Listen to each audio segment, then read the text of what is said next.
돼요. 그러니까 의사사.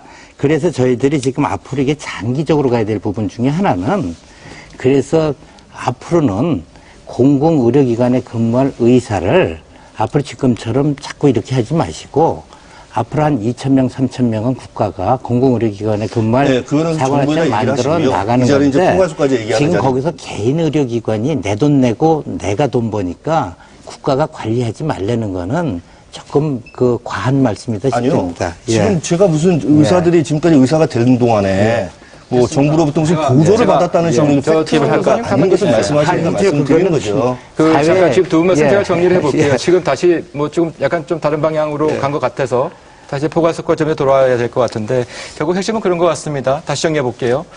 이제 국민의 의료비 증가, 그렇죠? 또 이제 그 공단의 재정 악화, 그 연장선 차원에서 좀 비용을 절감해 보자는 차원에서 나온 것이 포괄수가제 이렇게 이해를 하고 있습니다. 그런데 잠깐만요. 그런데 그와 같은 제도의 또 다른 부작용으로 저가 진료로 인한 폐단이 혹시 없을까? 그리고 제대로 된 진료를 과연 받을 수 있을까라는 우려가 있는 것도 사실인데요. 이 부분에 관한 토론이 조금 더 필요한 것 같아서 잠깐만요. 저 뒤에 손을 드셔가지고요. 예, 말씀하십시오. 예, 지금 팩트가 저 안과 의사이기 때문에 안과 백내장 수술에 대해서 우리 정 교수님이 약간 잘못된 이해를 갖고 계셔서 일단 팩트를 바로 잡고요. 안과 백내장 수술을 할 때 5,000분의 1 확률로 눈에 균이 들어갈 수 있습니다. 만약에 하루에 양쪽 눈을 다 하게 되면은 균이 양쪽 눈에 다 들어가면 큰일 나는 거죠. 양쪽 눈 수술을 거의 하지 않습니다. 근데 아까 말씀하신 그 비싼 거는 양쪽 눈을 다 할 때 얘기입니다. 그 수술 잘 안 합니다.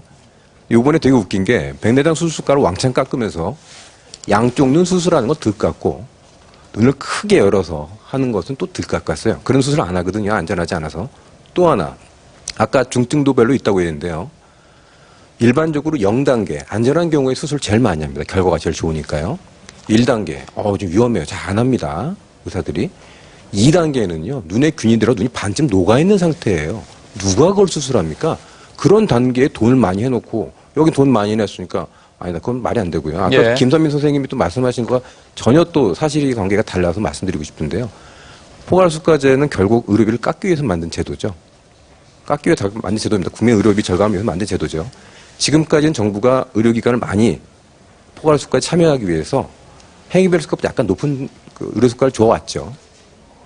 높은 돈을 수가를 주어와서 평가를 내려서 의료실이 포괄수가제 좋은 겁니다. 2009년의 결과죠. 그런데 아까 말씀드린 것처럼 2010년에는 100만 8천 원 주는 수술을 똑같은 수술인데 올해 7월부터 78만 1,740원 주고 수술하라고 그러면은 의료의 질이 당연히 떨어지지 않겠습니까? 이런 얘기를 해주셔야죠. 잠깐 지금 원장님 말씀 가운데 그 행위별 수가제보다 더 높게 포괄수가제를 책정했다. 이건 무슨 말씀이십니까? 예, 포괄수가제는 기본적으로 다음과 같은 과정을 거칩니다.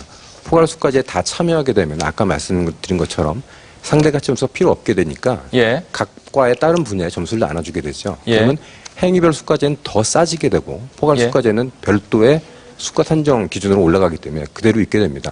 그 의사들은 행위별 수가로 갈 수가 없죠. 안과 의사가 그렇습니다. 지금 백내장이. 자, 그런 다음에 수가를 깎는 거죠. 그 포괄수가제가 행위별 수가제보다 더 높게 책정이 됐다면 그 제도를 왜 도입을 해야 될까요?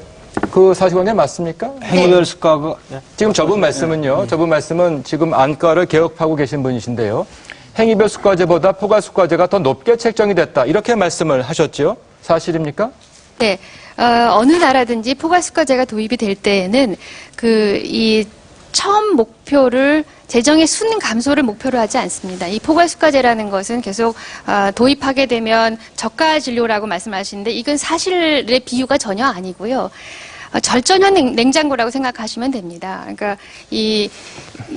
그러니까 김 박사님 그 말씀이 아니고요. 네. 지금 제가 이제 좀 혼돈이 생기는 게 포괄수가제 도입 이유가 비용을 절감하기 위해서 도입하던 거 아닙니까? 네. 그런데 저분 말씀을 따르자면은 현재 하고 있는 행위별 수가제보다 더 높게 책정이 되어 있다. 이렇게 말씀하셨어요. 무슨 말씀드리겠습니다. 잠깐만요. 그 사실입니까? 아니 아까부터 계속 제가 발언기를 못 짜서 그런데 계속 그 의료비 절감을 위한 것이다라고 아예 규정을 전부 하다 보니까 우리 사회자분께서도 의료비 절감을 위한 것이다라고 아주 규정을 하고 시작을 했어요. 그렇지 않습니까? 그러고 있는데 그러니까 지금 전반도 포괄수가제의 목적이 그럼 무엇입니까? 아니 그게 포괄수가제라고 하는 것이 의료비 절감이다 이렇게 하면은 외국에 모든 사람들이 웃어요. 그렇지 않습니다. 그러면 무엇이 목적이죠? 원래